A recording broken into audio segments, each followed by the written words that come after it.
Hello friend, आप सभी का हमारे यूट्यूब चैनल ब्राइट बुद्धि में आप सभी का स्वागत है। तो हम पढ़ रहे थे INM भारतीय राष्ट्रीय आंदोलन। इससे पहले हम 200 क्वेश्चन तक कंप्लीट कर चुके हैं पिछले वीडियो में। अगर आप नहीं देखे हैं तो आप हमारे प्लेलिस्ट में जा कर के INM देख सकते हैं। हम ये एनालिसिस करा रहे हैं सचिन सर की सचिन एकेडमी की बुक सचिन सर की है, जिसमें हम 200 क्वेश्चन तक कंप्लीट करा चुके हैं। INM है जो बहुत ही इम्पॉर्टेंट है BPSC TRE 4.0 के लिए या विभिन्न एग्जामों में जिसमें INM आता है। तो चलिए शुरू करते हैं हम 200 क्वेश्चन के आगे का। उससे पहले हमने यहाँ पर पढ़ा दिया था कि जो भारतीय राष्ट्रीय कांग्रेस का भी 1937 का जो अधिवेशन है किस शहर में हुआ था। तो ये किस शहर में हुआ था, कांग्रेस 1937 का अधिवेशन किस शहर में हुआ था। तो हम पढ़े थे कि इसका अधिवेशन भारतीय राष्ट्रीय कांग्रेस का 1937 में 50वां अधिवेशन फैजपुर महाराष्ट्र में पंडित जवाहरलाल नेहरू की अध्यक्षता में कराया गया था। कब कराया गया? तो 1937 में 50वां अधिवेशन फैजपुर महाराष्ट्र में पंडित जवाहरलाल नेहरू की अध्यक्षता में हुआ था। और इस अधिवेशन में नेहरू ने पहली बार वैज्ञानिक एवं आर्थिक अर्थ में साम्यवाद की व्याख्या की थी। अगला क्वेश्चन है कि इसमें सन 1930 में कांग्रेस का सविनय अवज्ञा आंदोलन इतना सफल हुआ कि निम्नलिखित शहरों में से एक में अंग्रेजी राज के चिन्ह कई महीनों तक गायब हो गए थे। सन 1930 में कांग्रेस का सविनय अवज्ञा आंदोलन इतना सफल हुआ कि निम्नलिखित शहरों में से एक में अंग्रेजी राज के कई चिन्ह महीनों तक गायब से हो गए थे।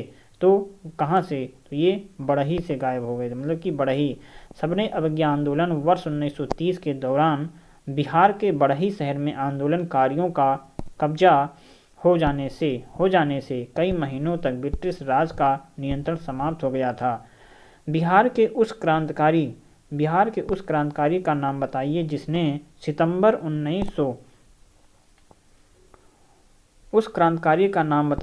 सितंबर 1928 में हिंदुस्तान सोशलिस्ट रिपब्लिकन आर्मी की बैठक में भाग लिया था। तो वो कौन थे? वो पर्यूषण नाथ घोष, ज्योतिनाथ या अजय घोष या भगत सिंह, इसमें से कौन थे? तो उसमें से नंबर 1 सही है, चंद्रशेखर आज़ाद। अर्थात नंबर 1 में क्या है? नंबर 1 में है फणींद्रनाथ घोष थे। कौन थे? फणींद्रनाथ घोष थे।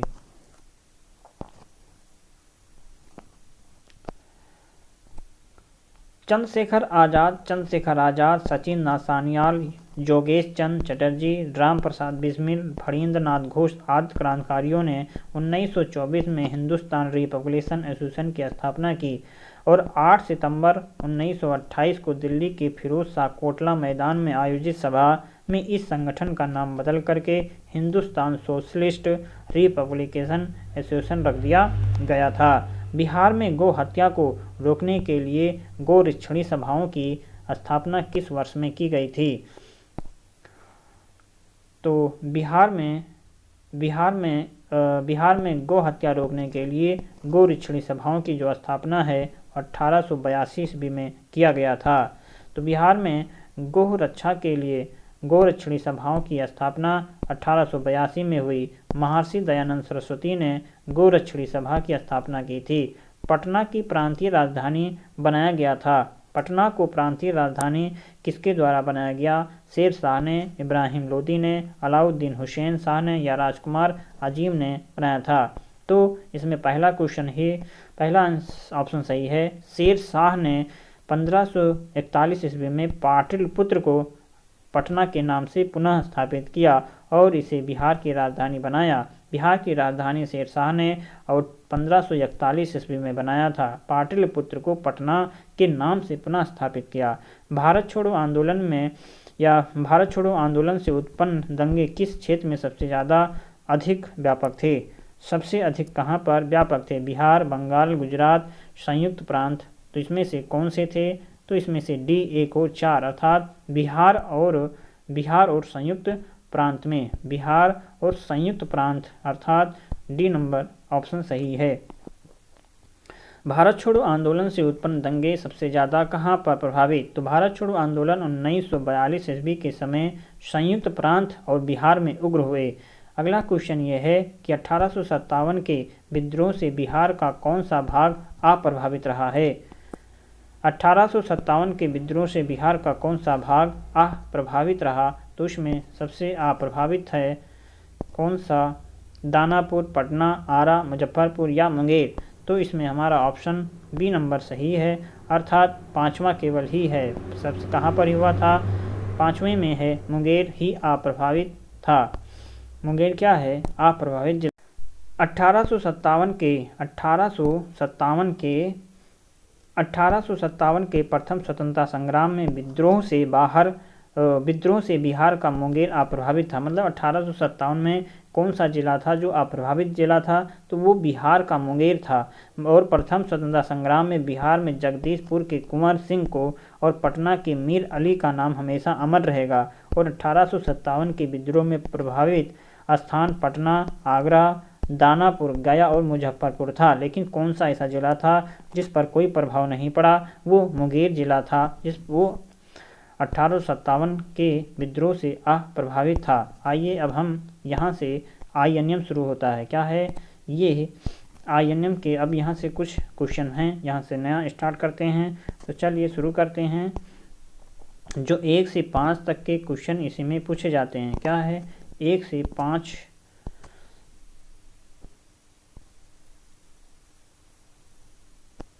तो आज हमको इसमें से यही पढ़ना है कि ये PRT मतलब कि PRT 1 से 5 एग्ज़ाम के लिए इम्पॉर्टेंट है। जिसे ये पिछले पेपर मतलब कि BPSC TRE 4 में पूछे गए शायद क्वेश्चन हैं, जो होल्ड ऑन 15 मार्च 2000 कैंसिल हुआ था। इसके कुछ पेपर हैं जो एग्ज़ाम में पूछे गए हैं, तो हम इन्हीं प्रश्नों को जानेंगे और समझेंगे कि क्या है।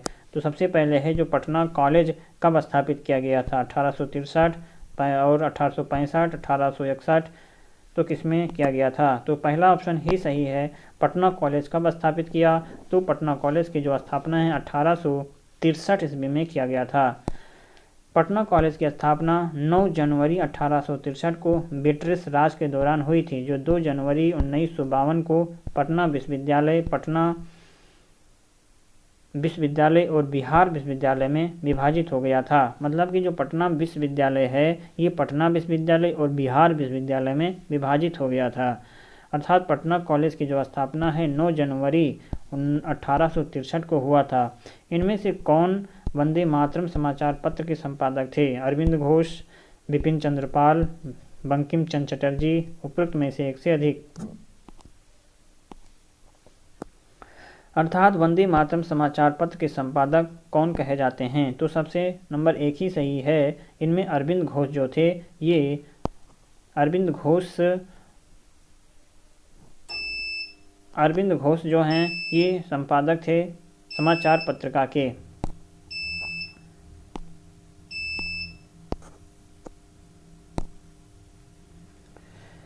अंग्रेजी समाचार पत्र वंदे मातरम के संस्थापक बिपिन चंद्र पाल तथा मतलब कि संस्थापक जो थे ये बिपिन चंद्र पाल थे और संपादक अरविंद घोष को कहा जाता है। ऑल इंडिया हरिजन संघ की स्थापना 1932 में किसके द्वारा किया गया था। ऑल इंडिया हरिजन संघ की जो स्थापना है ये किसके द्वारा किया गया था, जगजीवन राम, महात्मा गांधी, डॉक्टर भीमराव अंबेडकर। तो ये महात्मा गांधी के द्वारा किया गया था, अर्थात बी ऑप्शन सही है। ऑल इंडिया हरिजन संघ की स्थापना 1932 में महात्मा गांधी के द्वारा किया गया था। भारतीय राष्ट्रीय हरिजन सेवक संघ की स्थापना महात्मा गांधी ने किया था। कब, ये 1932 में किए थे। कब, 1932 में दिल्ली में किया। कौन सी घटना सबसे पहले हुई थी, क्रिप्स मिशन का आगमन, गवर्नर जनरल पद पर लॉर्ड वेवेल का आगमन, या भारत छोड़ो आंदोलन का प्रस्ताव, या उपरोक्त। 1832-33 के मध्य कोल विद्रोह का नेतृत्व किसने किया था, सिंधु और कान्हू ने किया था कि देजे नारायण के द्वारा या नारायण राव के द्वारा किया गया था। तो इसमें इन उपरोक्त में से किसी के द्वारा नहीं किया गया था। तो छोटा नागपुर के कोल आदिवासी जो ईस्ट इंडिया कंपनी के एजेंटों के द्वारा शोषण से परेशान थे और ईस्ट इंडिया के खिलाफ विद्रोह कर दिया। कोलों ने बुद्धू भगत, जोबा भगत और झिंदराई मानकी और अन्य के नेतृत्व में ये विद्रोह किया था। किस वर्ष बाबू कुंवर सिंह का देहांत हो गया था, तो उनका बाबू कुंवर सिंह का जो निधन है ये 1858 ईस्वी में हुआ था। बिहार के शेर कुंवर सिंह का जो निधन है ये 26 अप्रैल 1858 में हुआ था। युवा बंगाल आंदोलन की स्थापना, युवा आंदोलन बंगाल की जो स्थापना का श्रेय है किसे जाता है? तो युवा बंगाल आंदोलन ईश्वर चंद्र विद्यासागर, राजा राम मोहन राय, हेनरी विलियम डिजोरियो या किसे जाता है? तो यह है युवा बंगाल आंदोलन की जो स्थापना का श्रेय है ये हेनरी विवियन डिरोजियो को जाता है। वे पुर्तगाली मूल के एक भारतीय कवि और हिंदू कॉलेज कोलकाता के सहायक अध्यापक भी थे। 26 दिसंबर 1831 को कलकत्ता में 22 साल की उम्र में हैजे से मृत्यु हो गई थी। द फकीर ऑफ जुंगीरा उनकी एक लंबी कविता है। द फकीर ऑफ जुंगीरा उनकी एक प्रसिद्ध कविता है। किसकी? हेनरी विवियन डिरोजियो की प्रमुख कविताएं हैं। किस तिथि को क्लेमेंट एटली ने घोषणा की कि जून 1948 तक भारत जो है मतलब ब्रिटिश भारत को छोड़ देगा? अर्थात कहने का मतलब है कि किस तिथि को क्लेमेंट एटली ने घोषणा की कि जून 1948 तक ब्रिटिश भारत को छोड़ देगा। तो कौन सा वो दिन था? वो 20 जनवरी 1947 को ये घोषणा की गई थी। अर्थात 20 फरवरी 1947 को घोषणा की गई। इसका एक्सप्लेनेशन पढ़ते हैं कि 20 फरवरी 1947 को ब्रिटेन के प्रधानमंत्री क्लेमेंट एटली ने घोषणा की कि जून 1948 तक हम भारत को छोड़ देंगे। किस वर्ष बिहार के बंगाल से अलग कर दिया गया था? मतलब किस वर्ष बिहार को बंगाल से अलग कर दिया गया था? तो बंगाल से अलग कर दिया गया था तो 1907, 1909, 1905 अर्थात इसमें से कोई नहीं होगा क्योंकि अलग किया गया था 1912 में अलग कर दिया गया था। तो तृतीय दिल्ली दरबार 1911 में बंगाल विभाजन को रद्द कर दिया और बिहार और उड़ीसा को बंगाल से अलग प्रांत बनाने के लिए घोषणा की गई, जबकि अलग प्रांत 22 मार्च 1912 को बना था। तो तृतीय दिल्ली दरबार 1911 में बंगाल विभाजन को रद्द कर दिया गया और उड़ीसा को बंगाल से अलग प्रांत बनाने के लिए घोषणा हुई, जब कि अलग प्रांत बना था 22 मार्च 1912 को बना दिया। निम्नलिखित में से भारत छोड़ो आंदोलन 1942 का मुख्य कारण क्या था? भारत छोड़ो आंदोलन का मुख्य कारण क्या था? तृतीय विश्व युद्ध के हानिकारक प्रभाव थे कि गांधी इरविन समझौता या क्रिप्स मिशन की असफलता या उपरोक्त में से एक से अधिक? तो इसमें 13 नंबर का क्वेश्चन यह है कि इसमें डी उपरोक्त में से एक से अधिक मतलब तो भारत छोड़ो आंदोलन 1942 का मुख्य कारण द्वितीय विश्व युद्ध के प्रभाव, क्रिप्स मिशन की असफलता आदि इसके कारण थे। ब्रिटिश शासन के दौरान दिल्ली राजधानी की नींव किसने रखी थी? किंग्स जॉर्ज पंचम ने, महारानी विक्टोरिया ने, महारानी एलिजाबेथ या उपरोक्त में से एक से अधिक? तो ब्रिटिश शासन के दौरान दिल्ली राजधानी की नींव किसने रखा था? तो इसे रखा था किंग जॉर्ज पंचम के द्वारा रखा गया था। तो लॉर्ड हार्डिंग द्वितीय के वायसराय के काल में तृतीय दरबार 1911 का आयोजन ब्रिटिश सरकार या ब्रिटिश सम्राट जॉर्ज पंचम तथा महारानी विलियम मेरी के स्वागत में किया गया और इसी में बंगाल विभाजन को रद्द करने तथा कोलकाता के स्थान पर दिल्ली को राजधानी बनाने की घोषणा की गई थी। दिल्ली राजधानी के रूप में 1912 से कार्य कर रही है। अर्थात यहाँ पर हम समझ सकते हैं कि जो लॉर्ड हार्डिंग द्वितीय के वायसराय के काल में तृतीय दिल्ली दरबार 1911 का आयोजन ब्रिटिश सम्राट जॉर्ज पंचम तथा महारानी विलियम मेरी के स्वागत में किया गया था और इसी में बंगाल विभाजन को रद्द करने तथा कलकत्ता के स्थान पर दिल्ली की राजधानी बनाने की घोषणा की गई। दिल्ली राजधानी के रूप में 1912 से कार्य कर रही है। यहाँ से ये बीपीएससी में पूछे गए यहीं तक मतलब 1 से 5 में जो पिछले एग्ज़ाम में कैंसिल हुए थे इतने क्वेश्चन आए थे। आगे हम SST 6 से 8 तक के क्वेश्चन जो एग्ज़ाम में पूछे गए थे 15 मार्च 2024 जो कैंसिल पेपर हुआ था 6 से 8 कि उसके कुछ पूछे गए। तो आज ये जो पूछे गए प्रश्न हैं तो ये हम अब अगले वीडियो में पढ़ते हैं। तो आज के लिए बस इतना ही पढ़ते हैं। 6 से 8 जो एग्ज़ाम है हम अगले वीडियो में कंप्लीट करेंगे। तो आज के लिए बस यहीं तक।